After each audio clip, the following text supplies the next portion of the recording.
अच्छा, जो जैसा होता है उसको वैसी बातें फिर समझ में भी आने लग जाती हैं। इसलिए तुलसीदास जी कहते हैं, मोह सकल व्याधिन कर मूला, तहिते पुनि उपजई बहु सूला। तुलसीदास जी कहते हैं मोह सब व्याधियों का मूल है, जिससे सारे शूल पैदा होते हैं। हमने पहले दिन भी कहा कि मेन कॉज क्या है महाभारत का, मेन रीजन क्या है। तो व्यास भगवान कहे, दुर्योधन को भी जड़ नहीं बताते, बहुत बड़ी बात है। नहीं तो आदमी सोचेगा महाभारत की जड़ दुर्योधन है ना, बोले महाभारत की जड़ शकुनी है ना, महाभारत की जड़ कर्ण है ना। व्यास भगवान कहते हैं महाभारत की जड़ धृतराष्ट्र है, जिसने युद्ध ही नहीं लड़ा, वो है जड़। मुखिया को तो बहुत समझदार होना चाहिए, मुखिया ही गड़बड़ हो जाएगा तो कैसा काम चलेगा। मुखिया को निष्पक्ष होना चाहिए। कई बार देखा घर के बड़े मुखिया संतान में ही फर्क करने लग जाते हैं। नहीं, संतान में फर्क नहीं किया जाता, औलाद में ही फर्क करने लग जाते हैं। ऐसा नहीं। धृतराष्ट्र खुद भी ऐसे थे, बातों में आ गए। पांडव लोग अभी पहुंचे ही थे, जैसे तैसे इन घावों को भरने की सोच रहे थे। उनके दिमाग में कोई नहीं था कि हम आक्रमण करेंगे, पर भीमसेन को पता था कि वो दुष्ट बाज तो आएगा नहीं, कोई ना कोई तिकड़म करेगा, और जब मुकाबला आमना सामना होगा तब मैं छोड़ूंगा नहीं इनको। उन्होंने तो 100 के 100 कौरव मारने का प्रण ले लिया। फिर धृतराष्ट्र का समाचार पहुंच गया, दूत पहुंच गया, महाराज युधिष्ठिर, आपके बड़े पिता धृतराष्ट्र जी ने बुलाया है, क्या आज्ञा है। कहते हैं एक एक बाजी की द्यूत क्रीड़ा और हो जाए। सुनते ही फिर चौंक गए युधिष्ठिर। अच्छा, एक बात यहां और कह दें, व्यास जी क्या कहते हैं कि युधिष्ठिर अच्छे तो बहुत हैं, वो तो साक्षात धर्म के अवतार हैं, लेकिन उनको ये खेलना अच्छा लगता है। अधर्म के पक्ष में तो कभी नहीं है, पर ये खेलना अच्छा लगता है। ये अच्छा भी नहीं लगना चाहिए। ऐसा समझिए कि जैसे कोई पर स्त्री में आसक्त न हो, ये तो बहुत अच्छा है। पर स्त्री में आसक्त होना बहुत बड़ा पाप है। पर कोई पर स्त्री में आसक्त न हो, पर वो पर स्त्रियों की चर्चा करता है, वो उसमें इंटरेस्ट लेता है। एक आदमी कोयले का काम तो नहीं करता है, लेकिन कोयले के दुकानदार के पास जाके बैठता है। तो कोयले के दुकानदार के पास जाके बैठेगा तो कोयले की दलाली करनी ना आवे, कपड़े तो काले जरूर हो जाएंगे, कपड़े तो काले होंगे, दलाली ना आवे भले। युधिष्ठिर महाराज के साथ यही होता है। वो गलत कामों में तो नहीं है, लेकिन जुए का नाम बुरा। एक बार की हमारे संग की बात अच्छी नहीं है। एक मारवाड़ी परिवार थे कहीं के, उन्होंने कथा कराई एक जगह, सब लोग गए, 1000 लोग थे, बड़े अच्छे से कथा कराई। उनकी सेठानियां संग थी, वो तो जीवन का पहले ही अनुभव। कथा हुई, रात को वो सब उनकी घर की देवियां बैठती थी, हमें तो पता भी नहीं था क्या था। एक ऐसी लकड़ी की चक्री जैसी थी, वो औरतें लेके आई थी, और वो दोपहर रात का भोजन करें, सब बैठ जाएं, मुझको तो नाम भी ध्यान नहीं रहा क्या बोलते हैं, और वो उसका खेल खेलती थी, यजमान की धर्म पत्नियां। तो एक दिन बीता, 2 दिन बीता, तीसरे दिन अब हम तो कुछ देखेंगे नहीं कि कौन कहाँ भोजन कर रहा है, क्या कर रहा है, हम लोग को कथा से मतलब। और तीसरे दिन अपने किसी वैष्णव ने आके कहा, महाराज जी ये तो लेडीज जुआ खेलती हैं। उसको पता नहीं कुछ और बोलते हैं, लेडीज का कुछ होता है, वो चक्री घूमती है। काफी दिन की बात हो गई, 10-12 साल की, और भागवत जी हो रही थी। जैसे पता चला रात को, जबकि सब सो गए थे, सर्दी का समय था, 10 बजे, हम उसी समय कमरे से उठ के जजमान के कमरे में गए। हमने कहा अभी भागवत बंद कर रहे हैं, अभी जा रहे हैं वृंदावन, ये अभी पाप बंद करवाओ। भागवत जी में सुना रहे हैं कि द्यूतम पानम स्त्रिय सुना, ये क्या? तो बोले महाराज जी नहीं नहीं नहीं, ये कोई हम लोग पैसा थोड़े वो लगाती हैं, वो तो खेलती है। हमने कहा यही खेल बचा है, यही खेल बचा है क्या?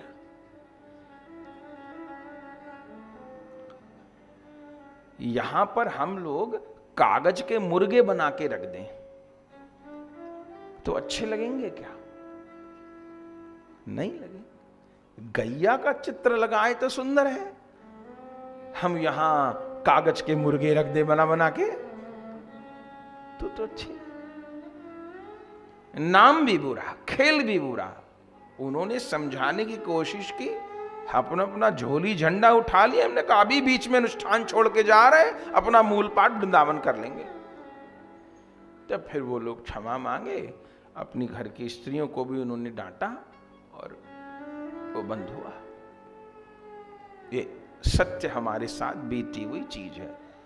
अब वो समझाते रहे कि नहीं पैसा नहीं होता महाराज जी, गेंद चलती है, क्या होता है, मुझको तो अभी भी समझ में नहीं आया, तब भी समझ में नहीं आया। लेकिन था वो जुआ है, कुछ भी करते थे, था वो जुआ ही। नहीं, ये नहीं चलेगा। तो यहां ये बात एक कहते हैं, समझने की इतनी बात है, कोई बैड हैबिट नहीं पाल लीजिएगा। बस मुख्य बात यहां ये है, कोई भी गंदी आदत नहीं पाल लीजिएगा, शौक में भी नहीं पालिएगा। बात यह है, कोई गलत आदत नहीं हो जाए कि जी गुटखा नहीं खाते, मीठी सुपारी मुंह में रखते हैं। क्यों रखते हैं? क्यों रखते हैं मीठी सुपारी? बोले मुंह चलाते हैं। क्यों चलाते हो? मीठी सुपारी क्यों रखते हो मुंह में? बोले मीठी सुपारी में महाराज जी क्या हो गया? अरे हुआ कुछ नहीं, गुटके वाला भी ऐसे ही मुंह चलाता है जैसे मीठी सुपारी वाला चलाता है, तो नहीं खानी है ना। ये बैड हैबिट है, बैठे बैठे उंगलियां चटकाते रहना ऐसे। अरे तुमको अर्थराइटिस हो गया है क्या? कुछ की आदत होती है ऐसे ऐसे कर, ये सब बैड हैबिट है। ऐसे ऐसे हाथ मारते रहना। सारे प्रसंग हम नहीं बोल पा रहे हैं। दुर्योधन की जंघा तोड़ने का भीमसेन ने प्रण लिया, ये तो ठीक है, लेकिन क्यों लिया इसकी भी कथा है। एक बार मैत्रेय जी आए थे हस्तिनापुर, वो आते थे भीष्म पितामह आदि से मिलने आते थे, वो सत्संग की बात कर रहे थे। अब दुर्योधन तो सत्संग कभी सुनते ही नहीं, धृतराष्ट्र को भी उठा लिया भीष्म जी ने। दुर्योधन भी आ गया, बेटा इतने बड़े संत आए हैं, बैठ जाओ। अब वो तो दुष्ट, मैत्रेय जी सत्संग सुना रहे, वो ऐसे जंगा पीट रहा कथा में। आदत। मैत्रेय जी रुष्ट हो गए। आप पढ़िएगा महाभारत में क्या लिखा है, श्राप दे के गए, बेटा तेरी मृत्यु जंघा ही टूटने से होगी। भीमसेन का प्रण तो बाद का है, ये कथा हमने नहीं कही, क्योंकि कथा तो बहुत है, मुख्य लाइन को लेके आगे बढ़ रहे हैं। मैत्रेय जी ने कहा इतनी अशिष्टता, महात्मा बैठे हैं और ऐसा कर रहे हैं। ये बैड हैबिट होती है। दो लोग बड़े आपस में बात कर रहे हैं, बीच में नहीं बोले, पहले उनकी बात पूरी हो जाने दे, तब अपनी बात कहे। विदेश से एक बात सीखने की है। विदेश में कहीं भी ऐसा होगा कि लोग कहीं खड़े होंगे, तुरंत क्यू बना लेंगे, वो लोग तुरंत लाइन बना लेंगे। ये विदेशियों में गुण है, जो सीखना है वो सीख। और हिंदुस्तान जहां खड़े होंगे वहीं मधुमक्खी का छत्ता बना लेंगे। अब मैं आगे, मैं आगे, मैं आगे, और हल्ला होने लग जाएगा। विदेशी जहां खड़ा होगा वहीं लाइन बना लेगा, ये नहीं कहना पड़ेगा लाइन में खड़े हो। अपने यहां तो कोरोना आया तो वो गोल गोल गोले बनाने पड़ गए जमीन पे, डिस्टेंस दे दे के, क्योंकि हिंदुस्तानी तो एक दूसरे पे चढ़ने को तैयार। लेकिन विदेश में ऐसा गोला नहीं बनाना पड़ा, उनको बस इतना कहा गया कि आप डिस्टेंस मेंटेन करिए, वो इतना बहुत है। तो गलत हैबिट न हो जाए, जीवन में से अनुशासन न चला जाए, डिसिप्लिन न चला जाए। तो व्यास जी कहते हैं अब दोबारा वो अनर्थ करने वाले हैं।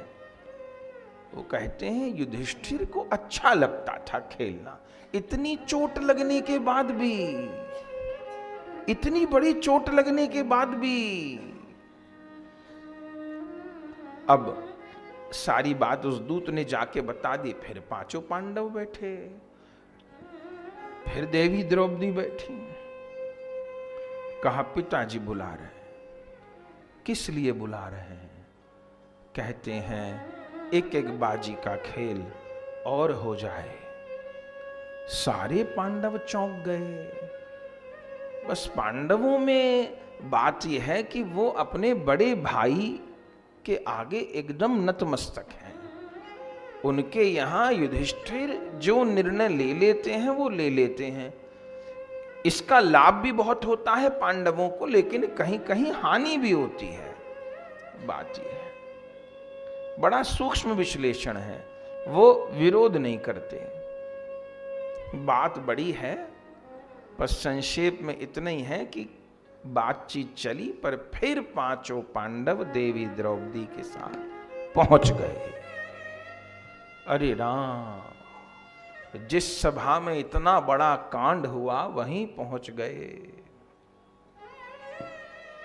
फिर वहां बाजी लग गई, नियम सुना दिया गया। अच्छा, कई बार गलत बातों को भी ना अच्छा करके प्रस्तुत समाज में किया जाता है, अच्छा करके प्रस्तुत किया जाता है। कभी कभी हम लोग सड़क पर जाते ही हैं, ट्रैवल तो करते ही हैं, न चाहते हुए भी निगाह पड़ जाती है। बियर की दुकान, यहां पर बैठ के पीने की सुविधा है, डूब मरो। ये और उसने एक ऐड दे दिया है कि यहां पर बैठकर पीने की सुविधा है। ये लिख करके क्या बताना चाहते हैं लोगों को कि आओ यहां एसी चल रहा, बैठ के पियो, कि जिसका न मन कर रहा वो भी आ जाए। यहां बैठ के पीने की सुविधा है। अब क्यों ऐसा? बोले कि सड़क पे पी के आदमी लुढ़के, उससे तो अच्छा है ना कि कहीं ओटक में बैठ के पिए। तो गलत बात का अच्छा महिमा मंडन हो गया, ऐसा नहीं। तो अब दूसरी बार जो द्यूत में प्रवृत्त किया जा रहा है वो क्या कह के किया जा रहा है कि इसमें कोई धन पैसा नहीं लगाया जा रहा, इसमें कोई स्त्री पुरुष को दाव पे नहीं लगाया जाएगा, और इसमें दाव भी केवल एक खेला जाएगा। ये जो इस बार खेल हो रहा है, ये टकराव बढ़ाने के लिए नहीं, टकराव को समाप्त करने के लिए हो रहा है। भले दुर्योधन हार जाए तो चला जाए दुशासन के साथ में, 12 साल वनवास भोगे, 1 साल अज्ञातवास भोगे, पांडव ढूंढे और फिर मिल जाए दुर्योधन तो फिर 12 साल के लिए वन में जाए, 1 वर्ष के लिए अज्ञातवास में जाए।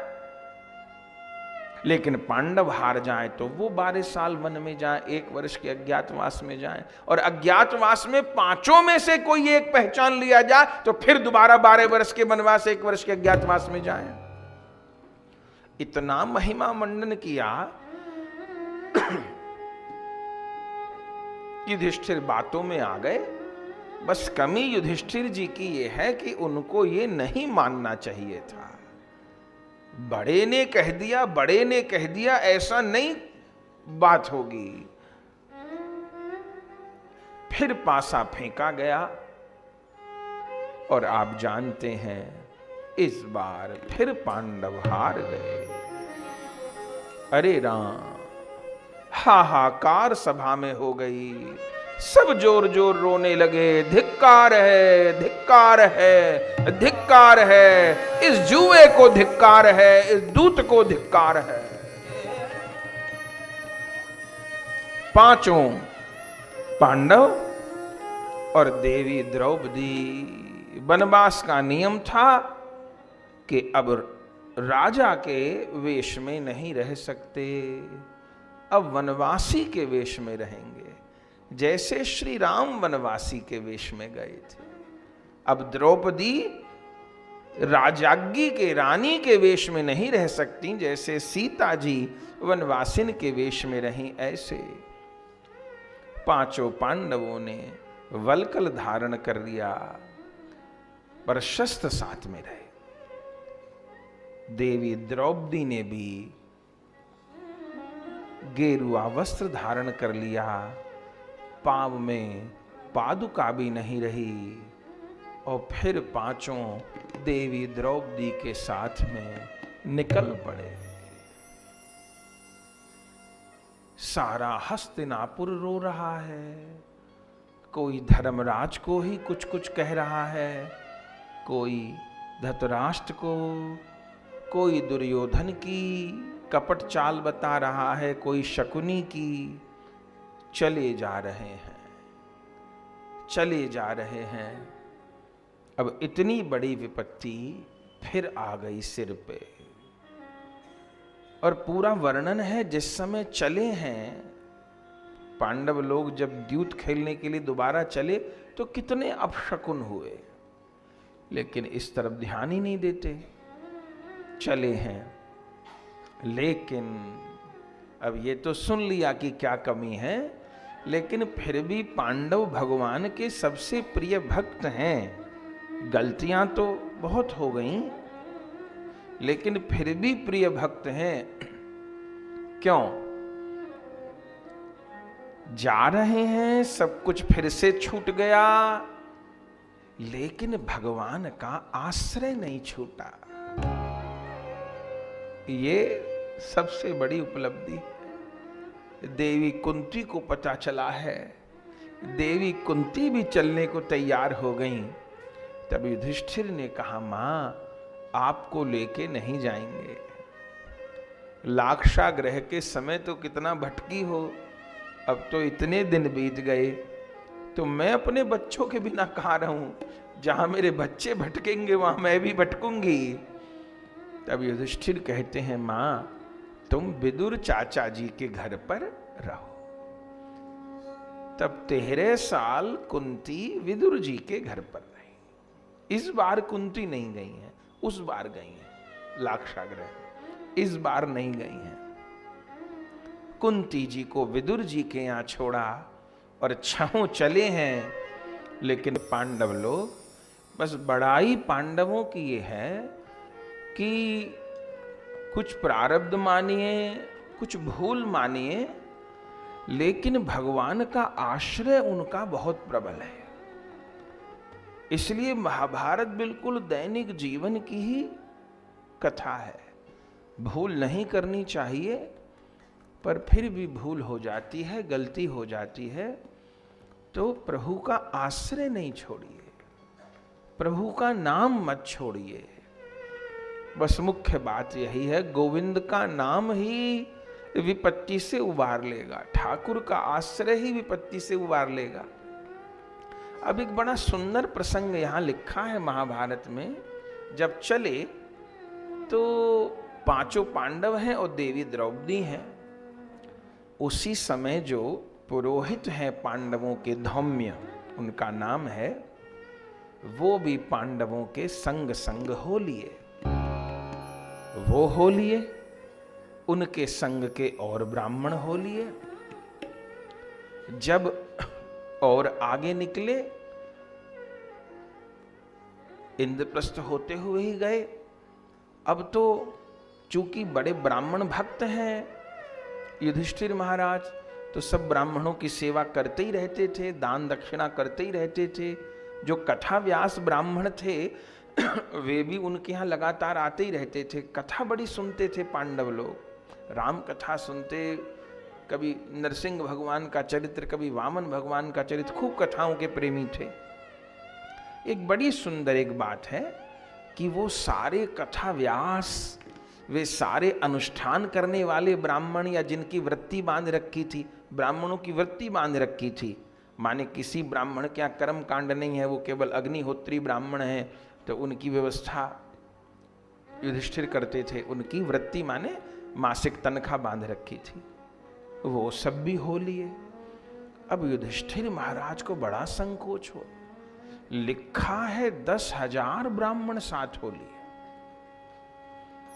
अब युधिष्ठिर महाराज को बड़ी लज्जा आवे कि इतने ब्राह्मण साथ हो लिए, ये सोच रहे हैं कि युधिष्ठिर राजा है तो हमारी सेवा करेगा, लेकिन इनको नहीं पता कि हमारी तो रोटी की भी व्यवस्था की नहीं है। तो युधिष्ठिर रुक जाते हैं रास्ते में और सब ब्राह्मणों को प्रणाम करते हैं, कहते हैं महाराज आप मुझे आशीर्वाद दीजिए पर मेरे संग मत आइए, इस समय मैं विपत्ति में हूं और मेरे हाथ में संपत्ति नहीं है, थोड़ा कठिन समय है हम लोगों का, तो मैं आप सबकी सेवा करने योग्य अब नहीं हूं। अब इस समय ब्राह्मणों ने जो बात कही है वो बड़ी सुनने लायक है। ब्राह्मण क्या कहते हैं, अरे महाराज युधिष्ठिर क्या सोचते हैं आपके पीछे पीछे दक्षिणा के लिए आ रहे हैं क्या? बोले नहीं मैं ऐसा नहीं कह रहा, पर सेवा तो। ब्राह्मणों ने कहा सारी जिंदगी हमको दक्षिणा दी है आपने, सारी जिंदगी हमको देसी घी लगा करके भोजन कराया है, आज विपत्ति आई है तो अपने यजमान को छोड़ दें, आपके संग हम सब चलेंगे, आपके संग हम सब चलेंगे। जो ब्राह्मण कथा सुनाते थे पांडवों को कहा चिंता न करो, जैसे सुख से श्री राम चित्रकूट में रहे ऐसे आप सुख से रहोगे, ये तो कृपा मानो 12 बरस सत्संग करेंगे, जो आपसे जुआ खेलने का पाप हुआ है उसकी निवृत्ति होगी। अब सब सत्संग करना, हरिनाम करना, कथा व्यासों ने कहा कथा सुनाएंगे, यज्ञ करने वालों ने कहा यज्ञ करेंगे, जप करने वालों ने कहा जप करेंगे, पाठ करने वालों ने कहा पाठ करेंगे।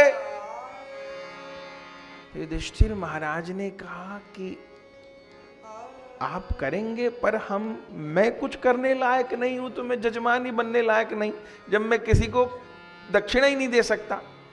बोले बहुत दे चुके हो दक्षिणा, अब हमारी बारी है, अब हम करेंगे। आखिर में युधिष्ठिर ने इतना तक कह दिया कि दक्षिणा नहीं महाराज, मैं भोजन की व्यवस्था भी नहीं कर सकता। चलो ब्राह्मण को दक्षिणा ना दी जाए, कोई हमारे लिए पाठ कर रहा है तो भोजन तो करवाएंगे उसको। तब ब्राह्मणों ने कहा कोई बात नहीं, भोजन की व्यवस्था हम अपने आप देख लें।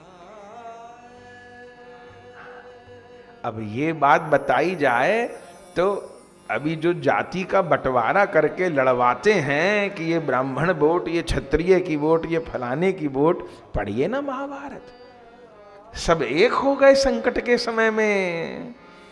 वैश्य लोगों ने अपने गोदाम खोल दिए, हमारे राजा पे तकलीफ आ रही है, सब ब्राह्मणों को राशन पहुंचाएंगे, कहीं किसी के भोजन में दिक्कत नहीं आए, सबने अपने गोदाम खोल दिए।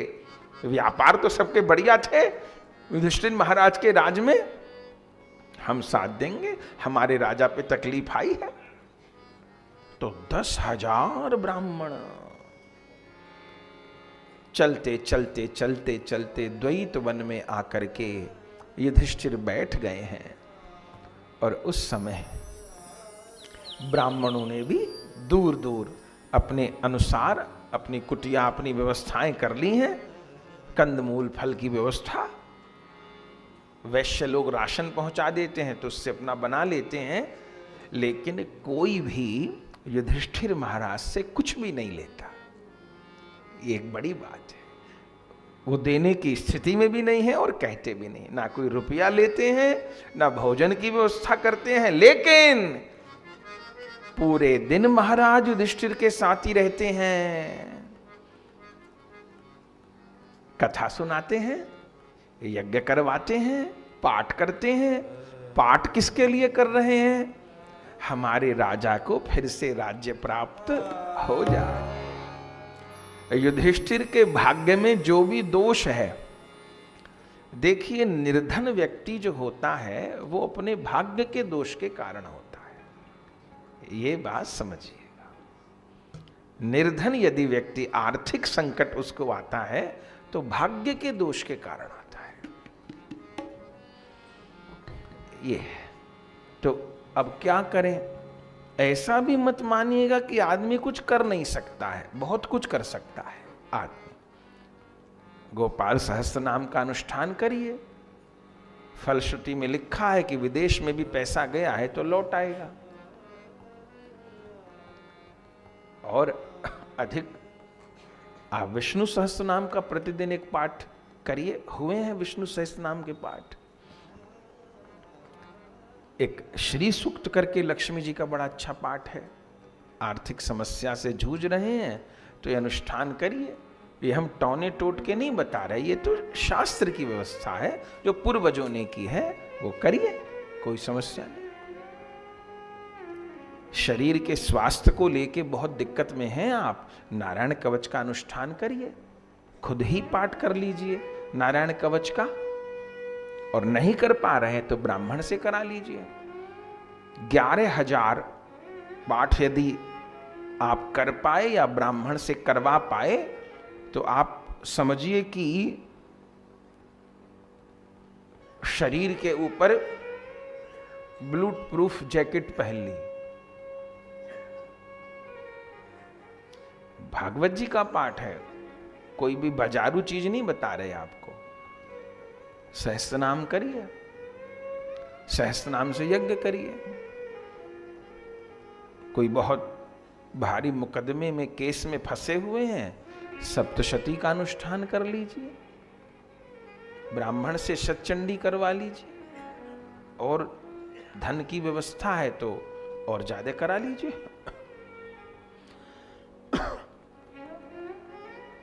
ये सब हुआ है, ये सब हुआ है जिनको। लेकिन बात यह है कि ब्राह्मण को करना आता हो। अभी ये भी एक समस्या हो गई है। मुंह में गुटखा खा रहे हैं और जप कर रहे हैं, हे भगवान उससे किसका भला होएगा खबर नहीं। एक और बड़ी समस्या हो, पता नहीं क्या हो। मुंह में गुटखा चल रहा है और साथ में राहु केतु के जप भी चल रहे हैं, और राहु केतु कृपा करेंगे कि श्राप दे के जाएंगे खबर नहीं।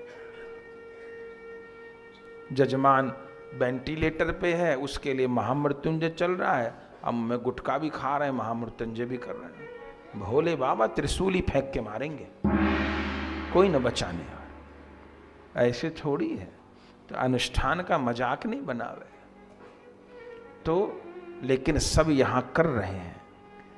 कोई जो देवी मंत्र में दीक्षित हैं, शतचंडी के यज्ञ कर रहे हैं। हमारे राजा के भाग्य के जो भी दोष हैं वो निवृत्त हो जाएं, और हमने होते देखे हैं।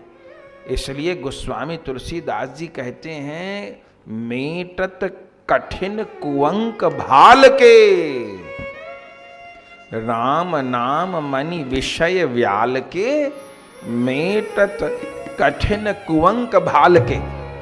अब एक बिल्कुल सस्ता उपाय बता देते हैं। ये तो खर्चे वाले उपाय हैं जो बता दिए। आप ब्राह्मण से कराएं तो अच्छी बात है, खर्चे एक बिन खर्चे का उपाय है। क्या?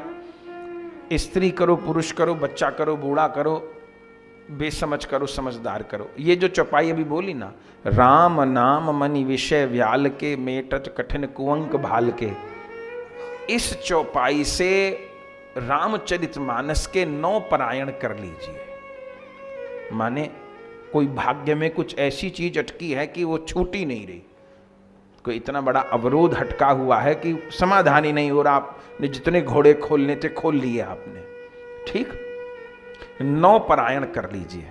9 पारायण समझ गए ना? 9 बार पाठ, संपुट ये लगाना है। राम नाम मनि विषय व्याल के, मेटत कठिन कुअंक भाल के। इस चौपाई का अर्थ है, मैं उन श्री राम नाम को प्रणाम करता हूं जो कि भाग्य में जो गलत अंक लिखे गए हैं, गलत रेखा खिंच गई हैं, उनका भी सुधार हो जाए। मेटत कठिन कुअंक भाल के, भाल में जो कुअंक लिखे हैं, जन्म पत्री में जो कुअंक लिखे हैं, उनका भी समाधान हो जाए। करिए, बताइएगा। हम घर का उपाय, 1 रुपया खर्च नहीं होगा, पर समय तो देना पड़ेगा। 9 पाठ कर लीजिए, नवहान पारायण कर लीजिए। 1 पारायण दिन में 4 घंटे में आराम से हो जाता है। पुरुष नहीं कर पावे, माता बहन कर ले, 9 दिन पूरा होए, फिर 9 दिन शुरू कर लीजिए, फिर 9 दिन पूरा होए, फिर 9 दिन शुरू कर लीजिए, ऐसे 9 कर लीजिए। संपुट ये लगाइए, हर चौपाई के साथ नहीं तो दोहा के साथ तो आगे पीछे लगाइए। नियम संयम से रहिए, प्याज लहसुन मांस मदिरा इसका काम नहीं, पवित्र आचरण रखिए। आप देखिए कठिन से कठिन अंक सुधर जाएगा। हमने इसके बड़े प्रभाव होते देखे। अब बिना खर्चे का कोई 1 रुपया खर्च नहीं होएगा, अपने ही समय दे दो। एक बार में नहीं हो पावे, माने एक दिन में तो नवान पारायण करना ही है। अच्छा, मानो माता बहन कर रही हैं तो अपने पति को भी साथ में संकल्प ले, चूंकि आपकी अशुद्ध अवस्था आएगी बीच में, तो उस दिन फिर वो कर ले। ये बात ये सब महाराज युधिष्ठिर के लिए हुआ है। कोई सप्तशती कर रहे हैं, कोई महामृत्युंजय कर रहे हैं, कोई ग्रह शांति कर रहे हैं।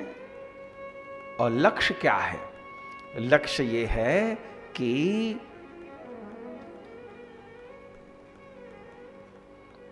हमारे महाराज युधिष्ठिर फिर से राजा बने। एक बात कह के अब आगे बढ़ जाते हैं। ये जो 2014 में सत्ता परिवर्तन हुआ है, मोदी जी आए हैं, ये ऐसे नहीं आ गए हैं। आप जानते हैं ये जो 2014 में सत्ता परिवर्तन हुआ है, ये मोदी जी ऐसे नहीं आ गए हैं बाबूजी। ये संतों ने बड़े बड़े अनुष्ठान किए हैं, बड़े बड़े अनुष्ठान किए हैं बाबूजी, ऐसे नहीं आ गए। अनुष्ठान किए माता जी, हम ऐसे 100 संतों को जानते हैं। कोई राजनीति से लेना देना नहीं, उनको कोई मंत्री नहीं बनना था। राष्ट्र हमारा बच जाए। किसी महात्मा ने 1.25 लाख हनुमान चालीसा के पाठ, किसी महात्मा ने 1.25 लाख लक्ष्य चंडी, जिनके पास पैसा था 1.25 लाख लक्ष्य चंडी, किसी ने महामृत्युंजय बिठा दिए कि अब देश में अच्छा राजा आ जाए। नहीं तो ये 2014 में सत्ता न बदलती, पता नहीं या 2026 तक हम यहां कथा भी कह रहे होते कि नहीं कह रहे होते। बात कड़वी है, पता नहीं क्या होता। अभी नहीं बस में आ रहे दुष्ट लोग।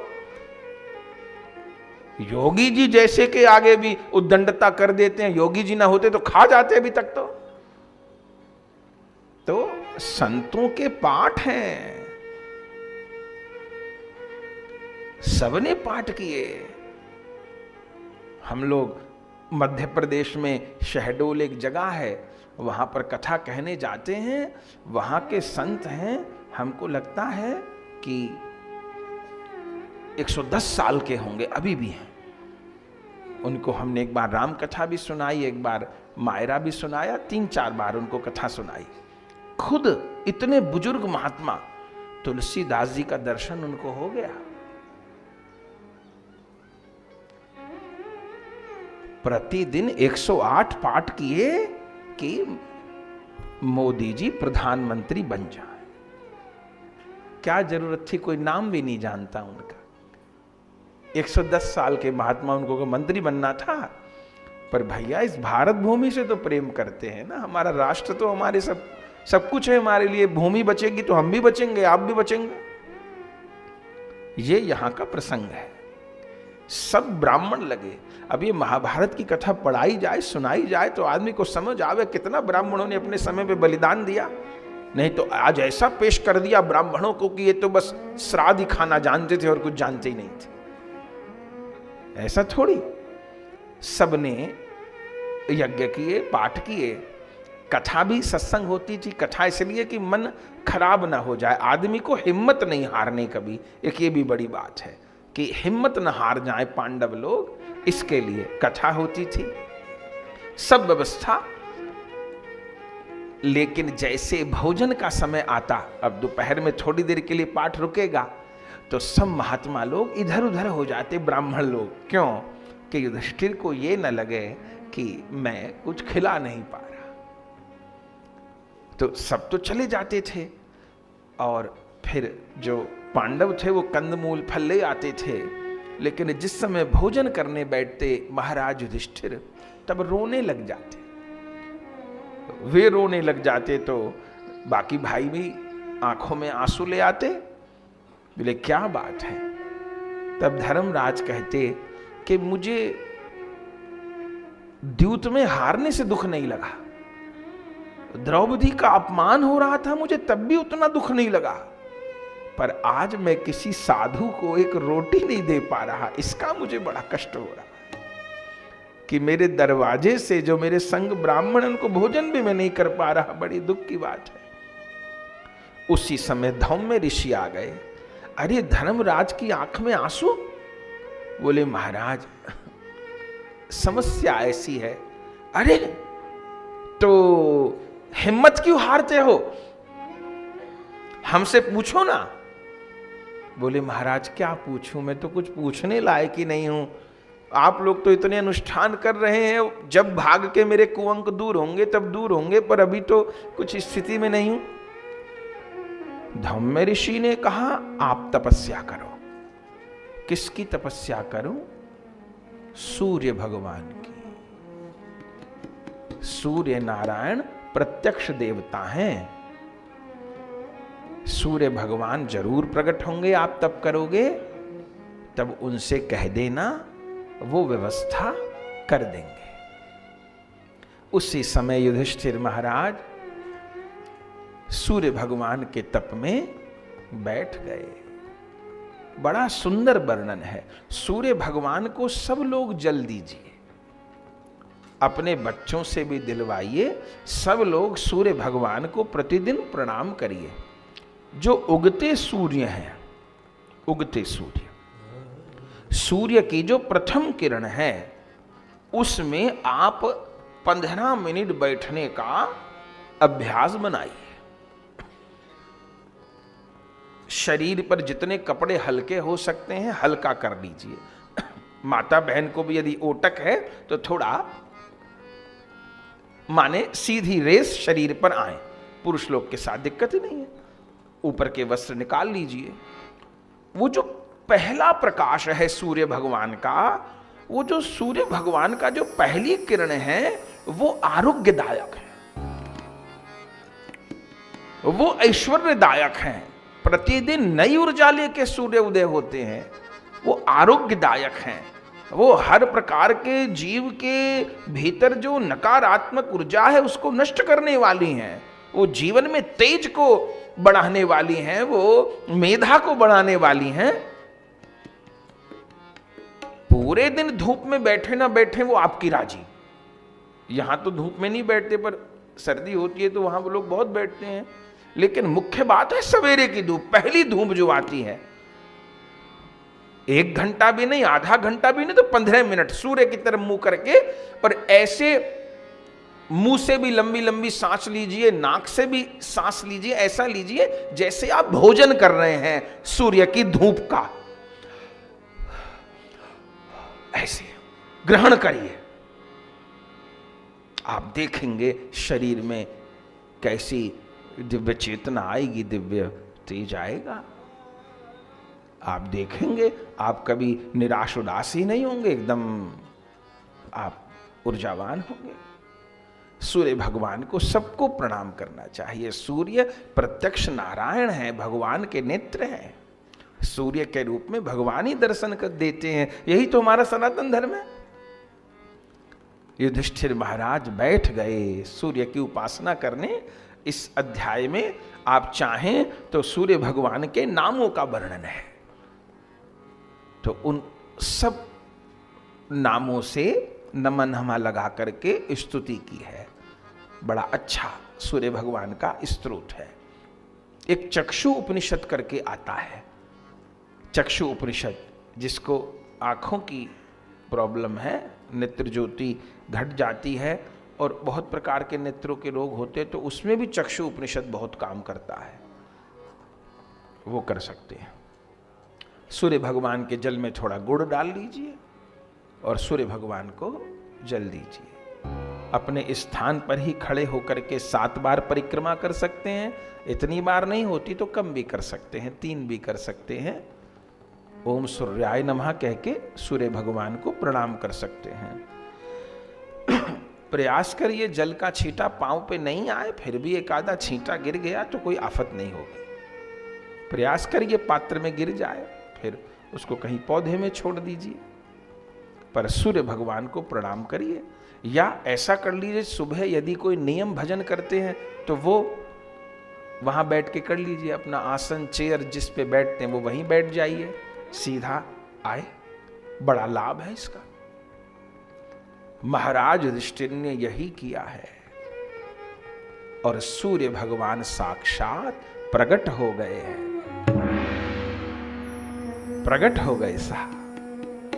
तब युधिष्ठिर महाराज से कहते, बरम ब्रूहि। युधिष्ठिर महाराज क्या मांग रहे हैं सुनिएगा।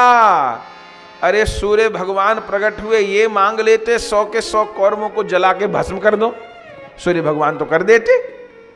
ये कहते मेरा राज दिलवा दो, कुछ भी कर सकते थे, पर ना। आहा, धर्मराज क्या कह रहे हैं, हे सूर्य भगवान ऐसी व्यवस्था कर दो कि मैं जितने भी ब्राह्मण संत हैं उनको भोजन करा सकूं। जितने भी संत महात्मा आते हैं सब मेरे प्रेम के कारण आते हैं, हम लोग भोजन भी नहीं करवा पाते, तो मुझे बड़ी शर्म आती है। उसी समय सूर्य भगवान एक दिव्य तांबे का पात्र, बटलोई के जैसा, जिसको कहते हैं अक्षय पात्र, वह बटलोई तांबे की ऐसी दमक रही थी, लाल लाल परम तेजस्वी। वह बटलोई, वह पात्र देते हैं महाराज युधिष्ठिर को और कहते हैं, लो पात्र, ये कैसा पात्र है। अरे जितना भोजन मांगोगे निकलेगा, खीर कहोगे तो खीर और मालपुआ कहोगे तो मालपुआ, हलवा कहोगे तो हलवा, जो कहोगे वो निकलेगा, जब तक कहोगे तब तक निकलेगा। कितने लोग जिम जाए, अरे तुम पूरी धरती को जिमा दो, सामग्री निकलती रहेगी, निकलती रहेगी, निकलती रहेगी, जो कहोगे निकलती रहेगी। लेकिन शर्त, सबसे आखिर में आप लोगों को पाना है। बोले वो तो होता ही है जी, पहले संतों को ब्राह्मणों को पवाते हैं, हम पाते हैं, और सबसे आखिर में द्रौपदी को पाना है। अगर द्रौपदी ने पा लिया तब उस दिन ये पात्र कुछ नहीं देगा। अब फिर एक समझने की बात है, व्यास भगवान जो संदेश देते हैं, अब हमको पता है कि बहुत से नहीं मानेंगे, पर कोई तो मानेगा, क्योंकि ऐसा नहीं है कि ये कथा आप ही सुन रहे हैं, तो चैनल पे जा रही है कथा। दूसरी बात क्या है कि YouTube पे तो सदा के लिए पड़ जाती है, लोग अपनी कथाओं को सर्च करते हैं। कुछ भी सुनना होता है तो हमको बोलते हैं कि हम आपको सर्च करते हैं कि इस विषय में आपने क्या कहा, तो सर्च करते हैं तो सबको उत्तर मिल जाता है ना। तो यहां पर ये कहना है, अब कोई रोगी है तो उसकी अलग बात है। जो सुहागिन स्त्री है, मालकिन है, मालकिन का अर्थ यह है कि एक्टिव मालकिन है। एक तो होता है केवल चाबी का गुच्छा ही लटकाए घूम रही है, एक है जिसकी चलती है वो, तो वो पहले भोजन न करे, जो निभा सके वो निभाए, पहले भोजन न करे।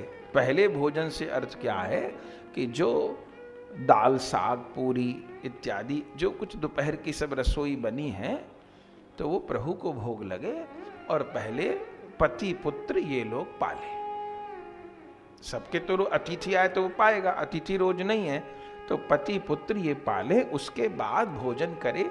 ये पहले का ही विधान था घरों में, सबके घरों में यही था। कभी भी कोई माता बहन पहले जिम के ना बैठ जाए। पर बात हमने अभी कह दी, सबको डायबिटीज है। आप कहेंगे महाराज सीधे सीधे कथा सुनाए, बीच में क्या बताने लग जाते हो।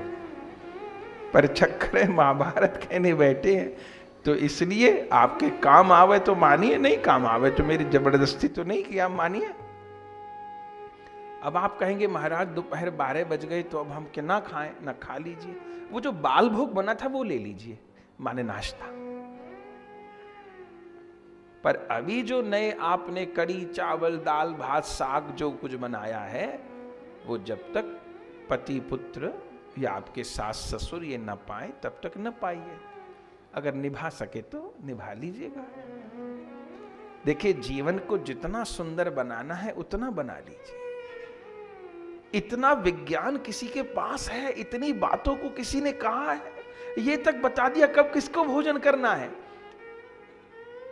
एक तो रसोइयों को पवित्र रखिए, प्याज लहसुन रसोइयों में मत लाइए, गंदी वस्तु रसोई में मत लाइए, पवित्रता से बनाइए, ठाकुर जी को भोग लगाइए। घर में सास ससुर माँ बाप है, सबसे पहले उनको दीजिए, अपने पति को दीजिए, पुत्र को दीजिए, फिर आप पालें। यहां तक पहले देखा गया कि पति परदेश में होते थे तो स्त्री ये देखती थी कि इतने बज गए, अब तो उन्होंने भोजन कर लिया होगा तब करती थी, इतना तक समय था। अभी तो दूसरी बात है, वो पहले 4 आलू के पराठे खा के बैठी हुई है, और अब तो बात दूसरी है। निभे तो ठीक, नहीं तो कोई बात नहीं। तो सूर्य भगवान ने कहा कि देवी द्रौपदी सबसे आखिर में करेंगी, क्योंकि वो आपकी घर की अन्नपूर्णा है, वो गृह लक्ष्मी है। तो वो तो ऐसा करते ही थे, तो वहां तो कोई समस्या थी ही नहीं। बस अक्षय पात्र क्या मिल गया, रोज भोज भंडारे होने लग गए। अब तो 10,000 ब्राह्मण रहते ही थे, जैसे दोपहर के समय जाने लग गए, भीमसेन ने रोक दिया, जाने नहीं देंगे किसी को। ब्राह्मणों ने कहा भैया कथा कहते कहते गला सूख गया, अब जाके पानी तो पीने दो हमको, अब कुछ फल फूल लेंगे। बोले नहीं, अब पानी से गला गीला नहीं करूंगा, घी से गला गीला करूंगा। सब बैठो, सबको बिठा दिया, 5 ही भाइयों ने पत्तल लगा दी। अब तो क्या कहना, अब तो रोज ब्राह्मणों से पूछ लेते हैं महाराज बताओ आज क्या पाओगे। बोले आज तो खीर मालपुआ ही पाएंगे, तो ठीक है, अब पूरी साग के चक्कर में क्या पड़ना, तो खीर ही मालपुआ पाओ। तो पता चला खीर मालपुआ ही पा रहे हैं, अब तो रोज सुंदर व्यंजन सब पा रहे हैं। आनंद हो गया। अब तो माने आप समझिए, महाभारत में लिखा है कि 2, 3, 4 महीने में तो ऐसा हो गया कि पांडव लोग सबरा दुखी भूल गए कि हमारे साथ क्या दुर्घटना घटी, सब भूल गए। इतना आनंद होता है, कथा होती है, यज्ञ होता है, सत्संग होता है, कीर्तन होता है और ब्राह्मण साधु की सेवा होती है। युधिष्ठिर तो ऐसे कि पता नहीं मुझे क्या गोलोक वैकुंठ मिल गया, इतना आनंद आ रहा है, और जंगल में इतना आनंद आ रहा है, संतों का संग हो रहा है, प्रसाद किसी बात की असुविधा ही नहीं, जो अक्षय पात्र से मांगो वो मिलता है। पर बस देवी द्रौपदी एक समय प्रसाद करती हैं शाम को, उस समय में रात को कोई प्रसाद नहीं करता था। ये भी एक बात है।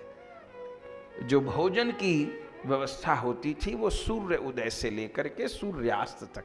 अभी हम लोग क्या सोचते हैं कि जैनियों का नियम है, ऐसी बात नहीं, ये सभी का नियम था कि सूर्य छिपने के बाद में, सूर्यास्त के बाद में कोई कुछ भोजन करता ही नहीं था। ये सभी का, सनातनियों का नियम था। हम सोचते जैनियों का नियम है ना। और आज डॉक्टर के पास भी जाओगे आप किसी भी रोग को लेकर के, तो वो सबसे बड़ी बात यही कहेगा कि भाई देर से भोजन करते हैं। देर से भोजन करना ये 100 रोगों को बुलाना। हम ही लोग नहीं निभा पाते इस नियम को, लेकिन जो गलत है, हमसे भी कोई गलती हो रही है तो वो भी, हम भी गलत है, हम ये थोड़ी कह रहे हैं, अपने को भी कह रहे हैं, पर हम नहीं निभा पाते। सत्संग की ऐसी सेवा होती है, अब देर से प्रसाद पाना पड़ता है। अब होता क्या है, माता जी न पाए तो फिर नींद नहीं आएगी, प्रसाद नहीं पाएंगे तो फिर लगता है नींद ही नहीं आएगी। अब हम इसमें प्रयास कर रहे हैं कि रात को न पाया करें। एक दूसरे कारण हो जाता है कि भक्त के घर जाना है तो वो 56 भोग लगाए बैठा है, उसके यहां भी कुछ ना कुछ पाना है। पर ये सब भी हमारे बहाने हैं